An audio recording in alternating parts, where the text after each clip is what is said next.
എന്റെ ലൈഫിൽ എനിക്ക് ബെസ്റ്റ് ഫ്രണ്ട് എന്നൊന്നും പറയാൻ ഇതുവരെ ആരും ഉണ്ടായിട്ടില്ല കേട്ടോ. അങ്ങനെ കരുതി സ്നേഹിച്ചവരൊക്കെ നമുക്ക് നല്ല മുട്ടം പണി തന്നിട്ടുമുണ്ട്. അതുകൊണ്ട് തന്നെ എനിക്ക് ആ കോൺസെപ്റ്റിനോട് ഒട്ടും താല്പര്യമില്ല കേട്ടോ.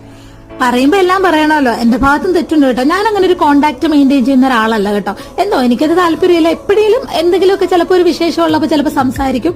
പക്ഷെ ആ സംസാരിക്കുമ്പോൾ ആ പഴയ സ്നേഹം അതുപോലെ നിലനിർത്തണം എന്നാണ് ഞാൻ ആഗ്രഹിക്കുന്നത് കേട്ടോ. അങ്ങനെ ഞാൻ മെയിൻറ്റെയിൻ ചെയ്യുന്ന സൗഹൃദങ്ങളിൽ ഒരാളാണ് കേട്ടോ ബിറ്റി. ഇവളുമായിട്ടുള്ള ബന്ധം ഞങ്ങൾ +1 തൊട്ട് തുടങ്ങിയതാണ്. ഇവളുടെ അടുത്തിരുന്ന ആരോ ഒരാൾ ആബ്സെന്റ് ആയപ്പോ എന്നെ പിടിച്ച് ഫ്രണ്ടിൽ കൊണ്ടിരുത്തി അന്ന് കുറെ കത്തി വെച്ചു കേട്ടോ. അങ്ങനെയാണ് ഞങ്ങൾ ഫ്രണ്ട്സ് ആയത്. നേഴ്സിംഗും ഒക്കെ ഞങ്ങൾ ഒരുമിച്ചാ പഠിച്ച കേട്ടോ. അന്ന് ഇവള് മാത്രമല്ല, ഞങ്ങളുടെ കൂട്ടത്തിൽ വലിയൊരു ഗ്യാങ് ഉണ്ടായിരുന്നു. ഇന്നൊക്കെ അവരെവിടാന്ന് പോലും അറിയത്തില്ല കേട്ടോ. ഒരുമിച്ച് ചാകാൻ നടന്നവരാണ്.